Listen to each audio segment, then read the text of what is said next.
On the morning of August 1st, 1966, shots ring out from the observation deck of the clock tower on the University of Texas campus. It marks the infamous beginning of the modern era of mass shootings in America. I'm Sarah Ferris, true crime podcaster. And I'm Katherine Schweit, the former head of the FBI's active shooter program. And you're listening to Stop the Killing. Welcome to today's episode of Stop the Killing. We are, well, I say the royal we actually, because Katherine has got a life and jetted off on holiday. So my guest today is actually Lucy Wade. Now, we met Lucy at CrimeCon, and it sparked a conversation between the three of us about domestic violence, domestic abuse, and how that crosses over with our topic of mass shootings. And in particular, you know, we've covered cases like the Sandy Hook Elementary school shooting and the Plymouth shooting, whereby the first victims of the perpetrator have been their mother. And that's what we're looking at, is how the first victim is somebody within the house, and then that violence can spill out with devastating consequences. But Lucy, I'd love for you to introduce yourself to our audience and tell us about all your amazing work that you're doing. Oh, and thank you. And thank you so much for having me. Very grateful. Yeah, so I'm Lucy, and I am the creator of a website called You Don't Own Me. And I also, within that website, host guest blogs and a podcast. And the podcast is called Dip In and Out with Lucy. And the reason I kind of picked the name for Dip In and Out is with the subject of domestic abuse, it obviously is a very difficult subject for a lot of people.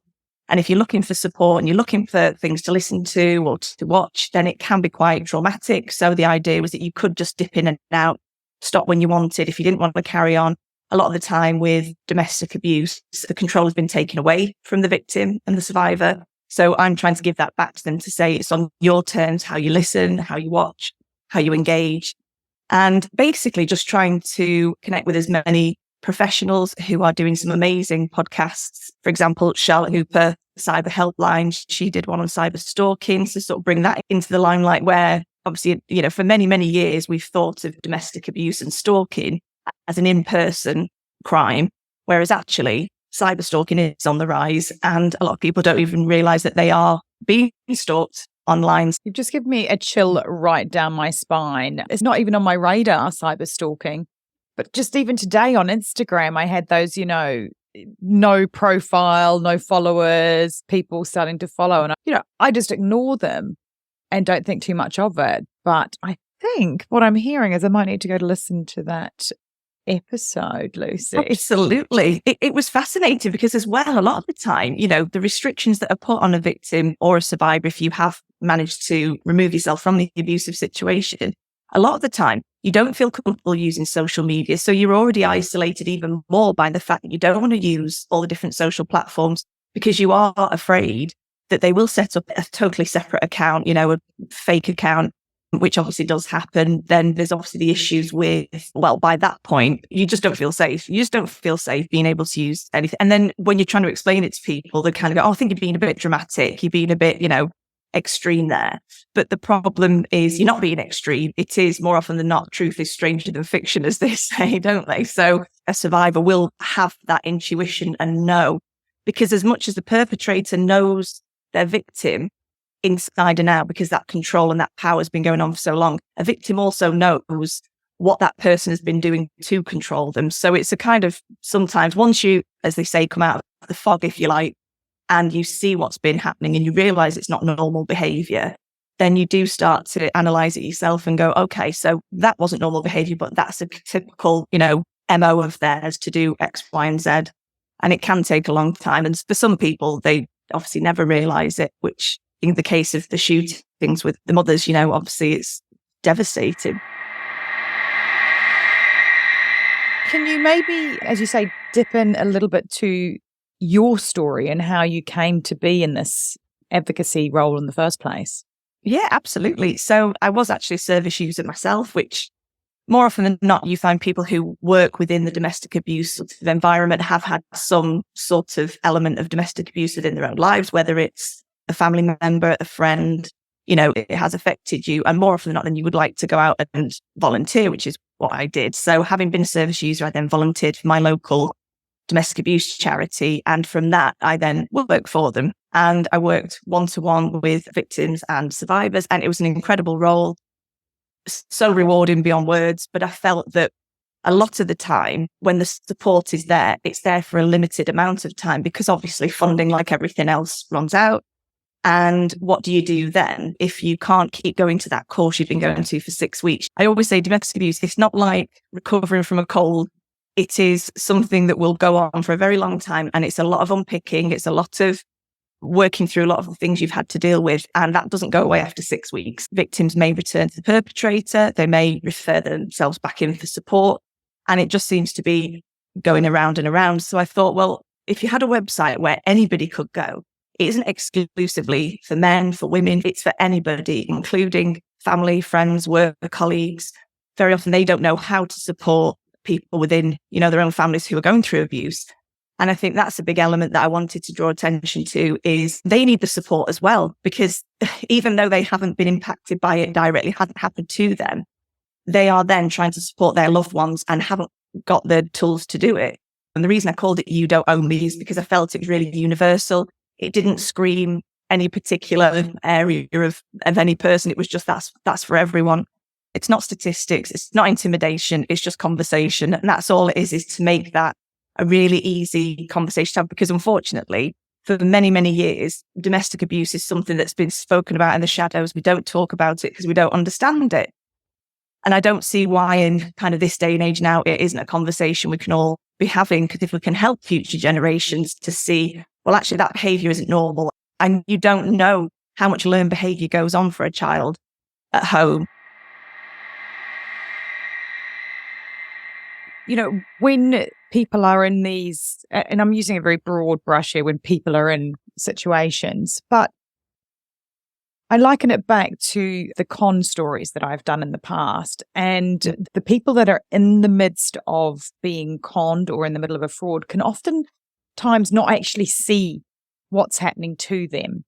Yeah. And I wondered if that's something that also is part of the makeup and grooming around abuse in domestic situations. Yeah, absolutely. And you've completely summed it up. So take the example of an older person that has been going through abuse for many, many years. We often don't think of people in their 60s, 70s as being abused because generations before that was the way things were. Mum was at home, dad was out of work. And so if as an example, you think of somebody being in a relationship, in a marriage, say 50 years, over that period of time, that behavior that the perpetrator has displayed, whether it's the male or the female, whoever it is, or the child, because, we have child to parent abuse as well, then that behavior has manifested itself over a long period of time. I always say this, slowly and insidiously. It's very much a marathon, not a sprint, that the perpetrator is drip, drip, drip. The control, it starts off usually in what we call love bombing. So in the beginning, the perpetrator will shower that person with love and attention, make them feel like they're the most important person on the planet. And then slowly, the jibe starts to come in. I don't like your hair like that. I don't like that skirt on you. I don't like those trousers, like whatever it is. And it becomes something that then erodes your self-esteem, your self-confidence. I think a lot of people have the misconception that victims are a particular type of person. And it's so not true. It can happen to absolutely anybody, and that then becomes your norm. So even though you could be looking at this and thinking, how on earth did they stay in that relationship for that length of time? How did they put up with it for as long as they did? Well, they did because for them, that was normal. That was their norm. And then that makes it really difficult when you're talking to victims, when they've come for support. It's very, very difficult. You have to be very gentle about it because for them, you've got to appreciate it's a very long time that's been going on for, and that is their normal. And in some cases, and people find this really strange, but some people choose to stay. People think, well, why would you stay in that situation? I would never do it. And one thing I will always say is you don't know what you would put up with unless you're in that situation. And I think very much that's what I'm trying to get past is the whole judgment element, because if you are judging somebody, say by your own standards, well, that's not much of a comparison, is it? Because you can't compare your situation with somebody who's experiencing domestic abuse. So yeah, it does very much become normalized, and it's a very difficult thing to break down.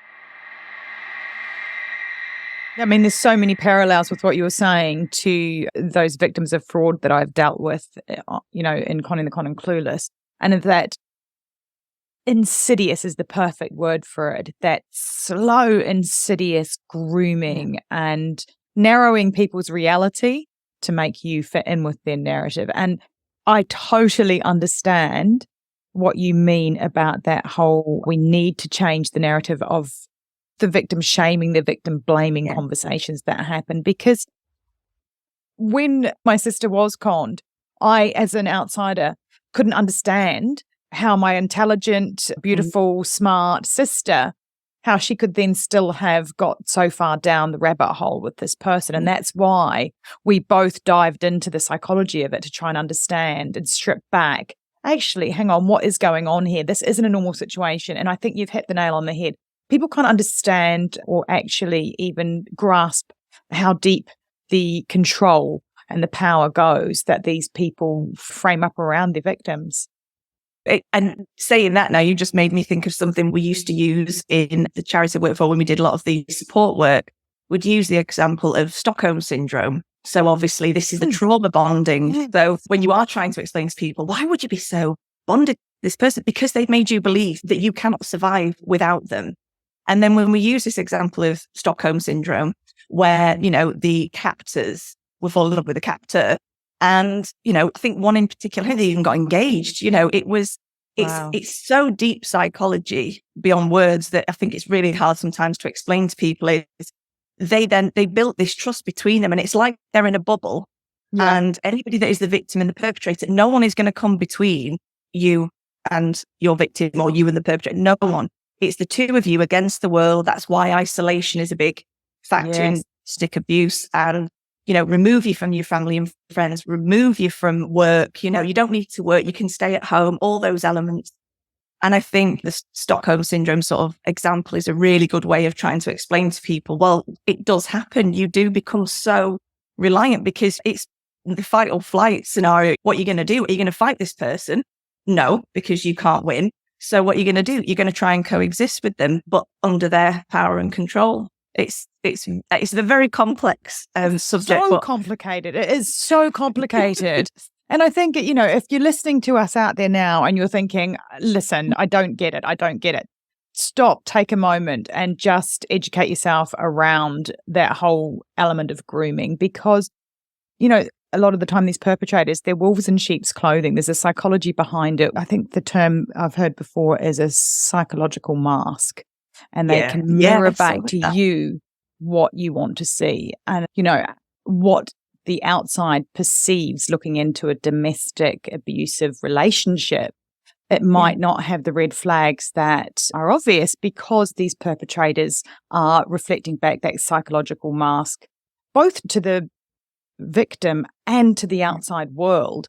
Yeah. It's very hard to understand when we live in a world where we trust and we default to trust, that we could understand that there could be that level of just evil. I mean, I would say evil, definitely. And I think what we don't sort of tend to think about, but we have done maybe more so in recent years, is the perpetrator can be somebody that is in a very much position of power and in authority. So how do you then navigate that if you're the victim and that person is in a position of authority, wherever it is? Obviously we've had elements in the news over the years about police officers, etc., that it doesn't matter who you are, the perpetrator, more often than not, the more charming they are, the more disarming it is. And somebody said that to me years ago, and they used it actually as a compliment about somebody. And I thought, that's horrendous, saying that being charming is disarming. Why would you want to disarm somebody? When you think about that word, disarm, making somebody vulnerable in a vulnerable state. Absolutely. It doesn't sit well at all. No. And those are the kind of things that maybe years ago I wish I'd have spotted as a red flag. Can you expand on domestic violence, domestic abuse? What's the right language to be using in this situation? So for a long time, it was always domestic violence. And then over time, we started to sort of change that language and say, well, actually, domestic abuse is a better kind of umbrella for all the different types of abuse that there are. So obviously there's financial, there's sexual, there's psychological, emotional, and obviously physical. But the physical element is just one aspect. And somebody had actually written a guest blog recently, a divorce coach, talking about, is it abuse if my partner doesn't hit me? You know, I work with people myself that say, well, they've never actually laid a finger on me, so it can't be abuse. Well, actually it can. So I think for me personally, I would always say domestic abuse, because then that incorporates all elements. I think obviously we have VAWG, violence against women and girls. So violence, it is very much an important conversation to have, and it is an important word to use, because obviously we have honour-based violence, and you wouldn't say honour-based abuse, would you? Obviously, you'd say honour-based violence. So I think there's a place for both. But yeah, I think a lot of the time with the work that I'm trying to do, it's more domestic abuse in the sense that it's trying to cover all aspects, including the physical as well. Going back to that definition of abuse not always being physical. Yeah. How do you tell when you've tipped over from something that might be perhaps just an unhealthy relationship to actual abuse? I think that is probably where education needs to change. I'm quite passionate about the idea of education in primary schools in terms of boundaries, you know, to start as early as possible, really, in discussing your personal boundaries, not just saying you have to make up with everybody, you have to forgive everybody, you have to be friends with everybody. We're then encouraging, almost helping the perpetrators in a way, because then we always have to be the one that forgives. We always have to be the one that lets go. And I think it's very difficult for those who have been through abuse over the years to actually know when that tipping point is. Like we said before about the insidious, it's drip, drip, drip, slow, slow, slow. It doesn't always end in violence, but it also can. And, you know, somebody can speak to you in a way verbally that can terrify you. You know, they don't have to lay a finger on you. They can scream and shout in your face, call you every name under the sun, but I didn't touch them, you know, and that in itself is very, very scary. Sometimes it's very obvious that the perpetrator will say, well, if you leave, I'll kill myself. If you do this, I'll kill the children. You know, I will take the children and you will never see them again. I'll make your life a living hell. And it does get that far, but usually it's not very obvious. And another aspect that a lot of people don't kind of appreciate or understand is the post-separation abuse. Well, you've left now, so therefore you're on the road to recovery, you know, you're fine. Actually, that's when the abuse escalates, because you've actually dared to remove yourself from the power and control of that perpetrator.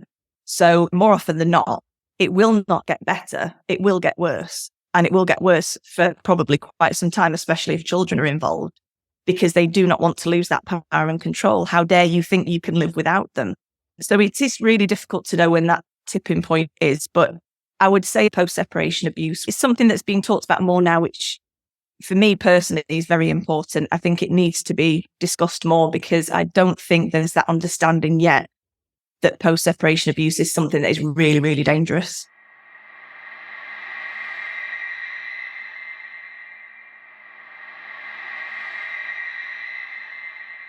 You have worked at charities in the past. When people typically come to those charities, is there a aha moment for them that they will get to a point and go, right, this is it? What is it that tips them to pick up that phone line? Yeah, it can depend. And again, I can give you my personal example myself in terms of I wouldn't have thought of myself as a victim, a survivor. I wouldn't have given myself those labels. I saw myself as being somebody that had been to university. You know, I'd held down job, children, thought of myself as quite intelligent, and actually didn't see what was happening. And I think a lot of the time it can be that it is the last straw, and you just pick up that phone and you're not even sure if you want the support. And that sounds really, you know, bizarre. But if you think of it as you don't trust anybody, you don't trust anyone. There is absolutely nobody you trust. You're not sure, you know, of your own mind, because you've been so controlled. You're not quite sure whether you're right, wrong. Am I imagining this, or is it all in my head? And I think this is where the support services are so vital, because they're so patient and they will just hand it over to you and say, what do you want to do? How do you feel? You will never, ever be forced into a situation to do something by any support service.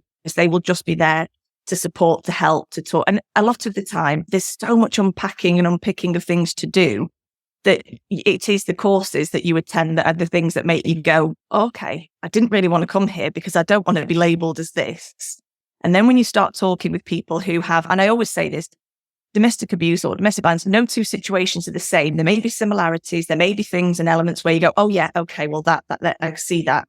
But you will never say, I know, because you don't know. Everybody's situation is unique. Every perpetrator, even though what they are doing is very similar, and it's more often than not, unfortunately, a bit textbook, they are individuals and they know what they're doing in their own unique ways of manipulating and coercively controlling.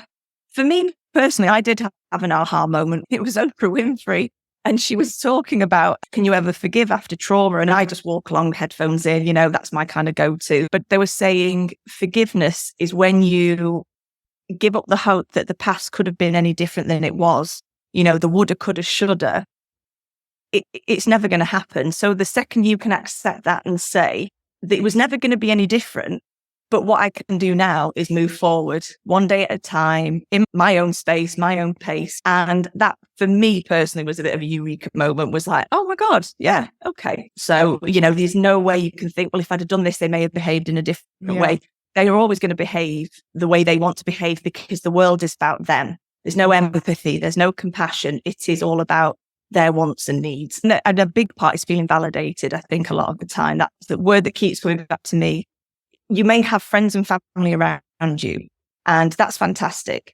But A, they find it very difficult to know how to support, as I was saying before. But also, when you put your head on the pillow at night, it's just you, and it's all in your head, and you are alone, you know, and it's difficult then to find people who do understand. And that's why I think it's important to make it clear that you're not on your own.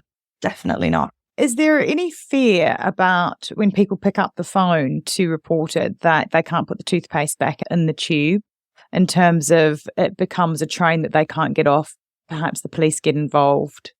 How much control do people have when they pick up the phone and take action? I mean, obviously it'll be a case by case scenario, but I would say that one of the biggest things that a lot of victims worry about is the confidentiality, the anonymity. You know, a perpetrator can get in your head and convince you that charity's never heard of you. Oh, no, you've never spoken to them. They've never heard of you. And you can end up thinking, oh my God, and then panic about it. You're a logical person. You're a rational person. But the problem is you're back to the trauma bonding. You're back to the Stockholm syndrome of this person repeatedly having that control. And a lot of the time, people don't necessarily want to report it to police because they feel that, well, where's it going to go? There's a lot of lack of trust and a lack of understanding. And they think, well, why am I going to put myself through this if it's not going to go anywhere? And am I actually just putting myself at more risk?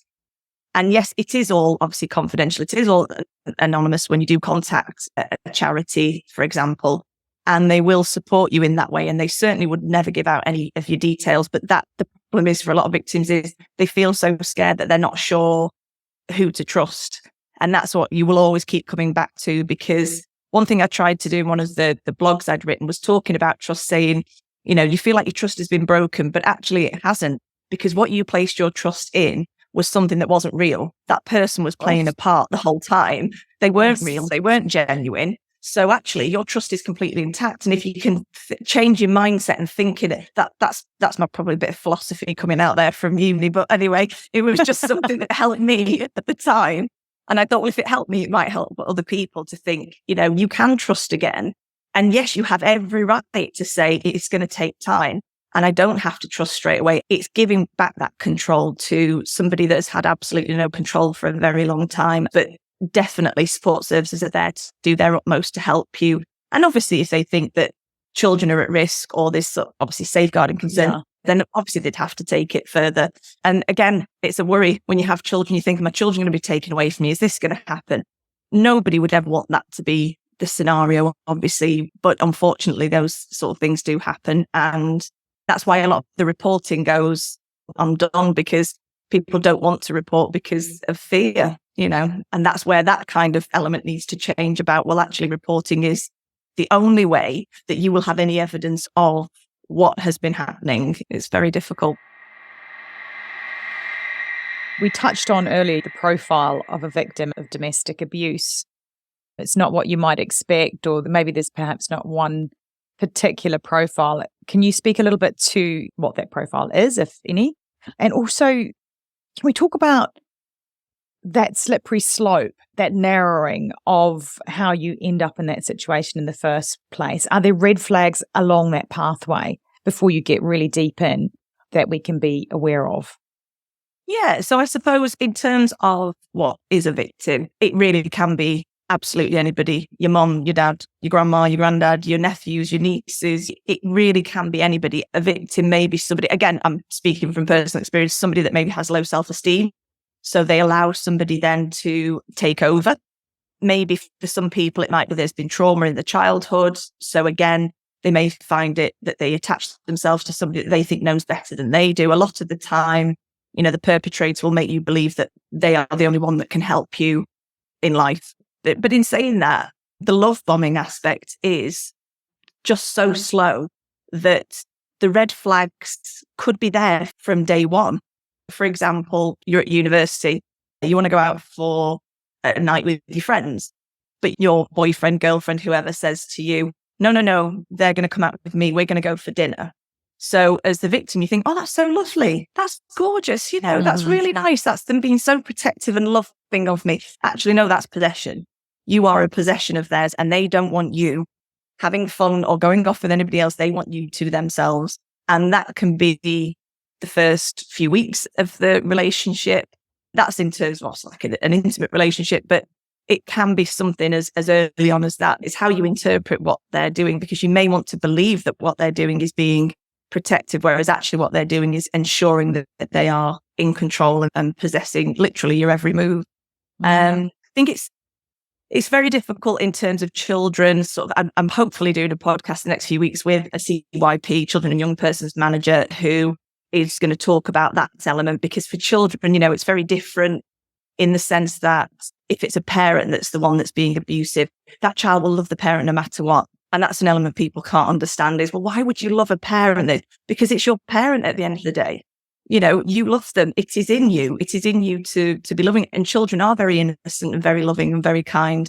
And they don't want to believe that that person could ever do anything to harm them. And I think this is where I go back to the education. So, for example, if the parent says, oh, I'm sorry, I didn't mean to push you. I didn't mean to call you names. I didn't mean to do this. Well, we're conditioned to accept that. Whereas actually, I'd like to challenge that and say, no, that's not acceptable. An apology isn't going to cut it, actually. That's not going to work. Saying sorry, brush it under the carpet, because all you're doing then is actually enabling that abuse to continue, because then it will just get bigger and bigger and bigger. And every time they say sorry, every time you forgive, you walk around on eggshells and you're normalizing the behavior. The interesting thing when you look back at the very beginning of these insidious relationships, often on the outside, there's people around you at that stage before you get really isolated. What can the people that are looking from the outside in perhaps be aware of to look for and to go, hey, something's not sitting right with me. I'm getting a gut feeling. Yeah. I think what is very important, I think, for any friends and family to know is to go in there all kind of, guns blazing, saying, this person is not right for you. Don't do it. You're going to ruin your life. All you're going to do then is that victim is going to then dig their heels in and say, no, I've not got this wrong, because it's us, like I said before, the bubble, it's us against the world, and you don't understand him or her, and it is very difficult. I actually feel so sorry for family and friends, because more often than not, what they will do is say, I know. And it's the worst thing you can do, say, I know. If the person's come out of the situation, for example, because you don't know. And it's learning the language. I think there actually needs within support services to be that element for family and friends to get support as well. And that's what I want to try and do with the website, is obviously get that message out that family and friends can look for support. You can ring up a charity, you can ring up and say, look, I really don't know. I've got this suspicion. I don't know how to talk to my friend about it or my family member. I mean, there's something called Clare's Law, which is you can actually find out if somebody has prior convictions. So you can access that information if you obviously contact the right people. The police can basically get that information. And if you don't want to do it, I think a friend or family member can as well, if they've got concerns over the person you dated. So it's called Clare's Law. And that's a UK-based law, Yes. clearly. Right, Yeah. okay. Oh, that's Yeah. fascinating. I wonder if there's laws like that in other countries. I've put a link on it to my resources page. So if anybody wants to read up about what Clare's Law is and how it all started. So there is access to finding out, things. But again, it's very difficult because, like you say, how do friends and family know if that person is just maybe coming across as a bit arrogant or up themselves? You don't know, do you? It's really difficult. But I think caution is probably the word that I would use when you're talking to anybody, friends or family, that you think may be experiencing abuse. And actually, the best thing you can do is listen, because a lot of the time you may find out more if you listen rather than kind of pass judgment. I think we're on the right track in terms of, the Domestic Abuse Act 2021 that was amended. There was a lot of new things put in there in terms of stalking and harassment, coercive control. It's an act that's been around for a while, but I think a big change, if I'm right in saying, is that children are no longer considered witnesses in terms of domestic abuse. They're actually victims. Children are very perceptive and very honest and will tell you what they think, what they know. So actually to take a child's point of view is something that's really important, so that there are changes and there's a lot more changes coming in the future. And I think there would be more people who would report domestic abuse kind of incidents if they felt that they were believed. And this is something I talked to Mark Brooks about recently. We were talking about the believability element, and especially from a man's perspective is, well, who's going to believe me? I'm a man, I'm actually the victim. How do I get that kind of message across? So believability is a huge problem as well, feeling like you're not being believed. And that's where the systems need to change in terms of training within services so that they understand how to actually talk to victims when they are called out to an incident. If they're called out to a domestic incident, don't make promises you can't keep. That's a big one. Actually have an honest conversation and listen to the person and make sure that you are taking everything down. And I think there's a lot more in terms of training that will happen in the future to ensure that if somebody does report a crime, they will feel safer to do so. Have you got time just to talk a bit about what the profile of perhaps the perpetrator? Is it a one size fits all? Or are there key things that we can see from the outside and that would be like, wow, that's a real red flag? Depending on what element of abuse, normally it's more than one element. It's not normally just, say, financial abuse that's linked in with emotional abuse. So if you picked apart each, is there something that runs as a thread through all of them? Yeah, it's control. Absolutely. It's power and control. And if you were looking at, for example, the psychological abuse, you think that this person has told you that they're doing something on such and such a day, and something as simple as, no, don't you remember I told you? It's those kind of things where they're rewriting history to suit themselves and you're tied up in knots. And somebody said this to me once, perpetrators, they're very cunning. They know exactly what they're doing. More often than not, they actually enjoy it because they enjoy running rings around you. And everything that they do is about self-aggrandizement. It's all about what they want, when they want it. There's a lot of pressure put on the victim to be perfect. A lot of the time, things can be, say, red flags, for example, either male, female perpetrator comes home, the house isn't immaculate, toys are on the floor, kids are playing with the toys. I want all that crap put away. I've had a long day. I want to sit down, and usually a lot of the time it's very subtle little digs or things that you may just think, I'm not going to rise to that. I've had a long day, I'm tired. I've given the kids a bath. I just want to go to bed. I don't want to think about it.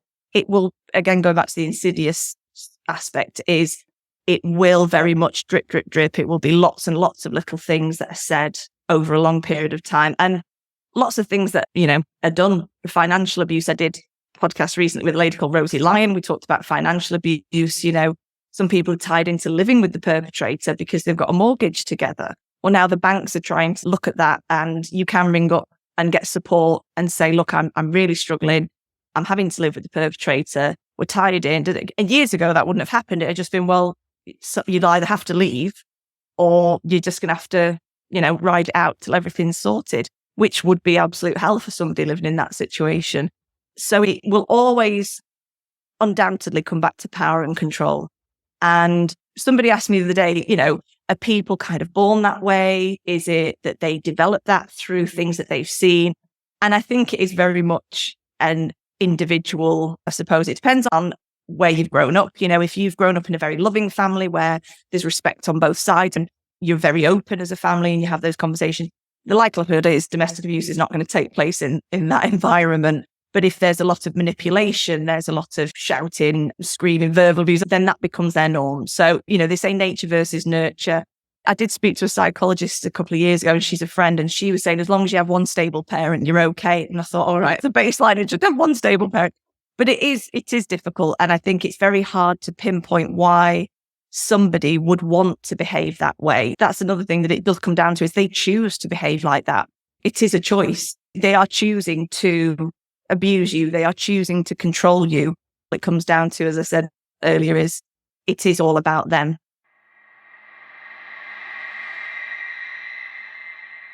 And another point, I think a lot of the charities do this in a brilliant way, is they can help you with a safety plan. So if you are maybe thinking of leaving, but you're not sure you can, it could be that you've got nowhere else to go. You can actually go and talk to different support services. You can actually look at safety plans. Sometimes it's a case of throw stuff in a car and you've got to go. There's no time for a safety plan. You know, it's very much, again, case by case scenario.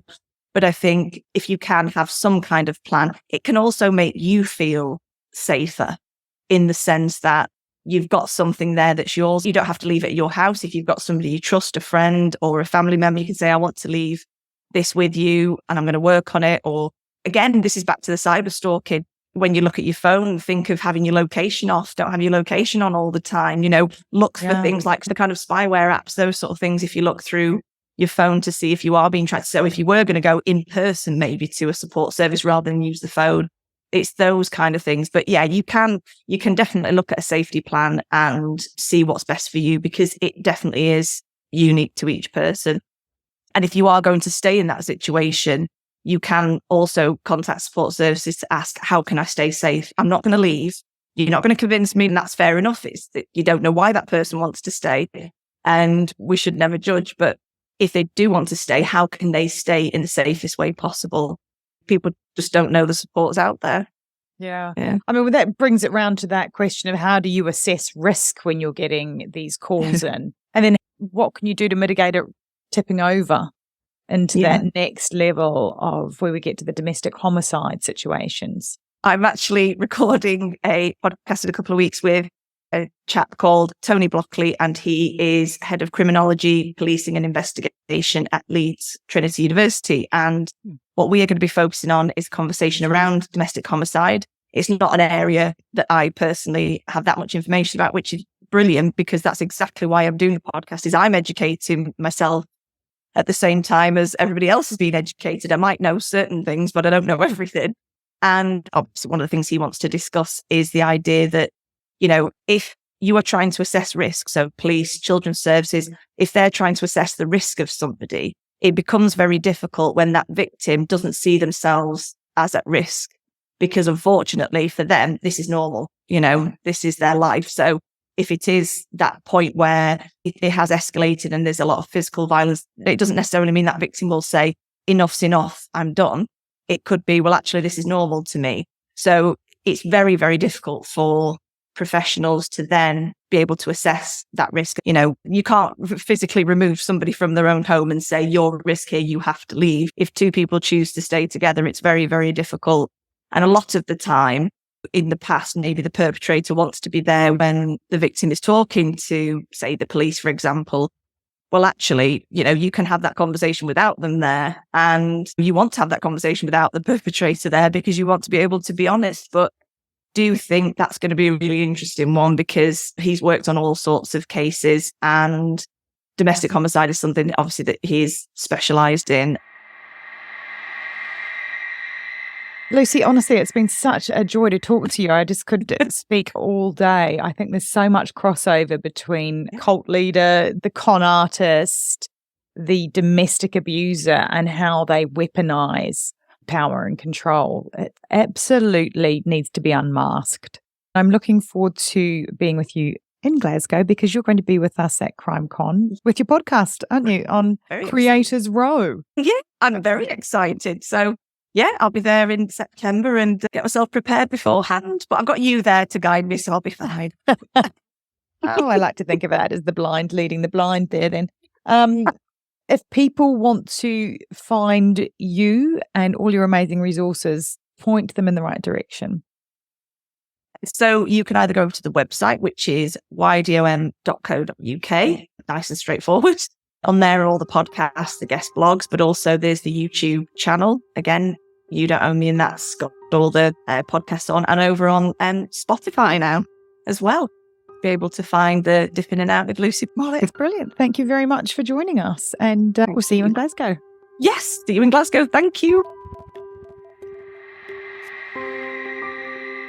Thanks for listening. And if you want to know more, Catherine's book, Stop the Killing, is out now. For more details, go to catherineschweit.com. Please consider also supporting our independently made podcast. It's simple to do. Go to patreon.com/Stop the Killing. And for as little as the price of a latte a month, you can be part of the solution to stop the killing. Patreon rewards range from official do-gooder status to ad-free episodes, autographed books, and opportunities to connect with us directly for your business, school, church, or even just a book club chat. But just knowing that you are part of a movement that has the power to make your community safer, well, that's got to taste better than a skinny cappuccino any day. So please head to patreon.com/Stop the Killing now and polish off your do-gooder halo, and make sure to include your name so we can give you a shout out.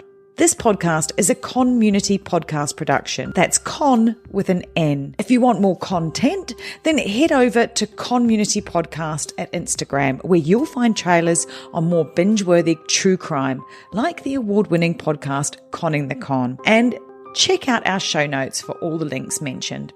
Finally, if you want one takeaway action that you can do right now that can help make our community safer, please share, rate and review this podcast wherever you listen. Everybody needs to know that they hold the keys to see something and say something. Together, we can stop the killing. It's one of those things you hope never happens, but you better train for it, because it will happen, and it will happen in places you wouldn't expect. Be ready for it.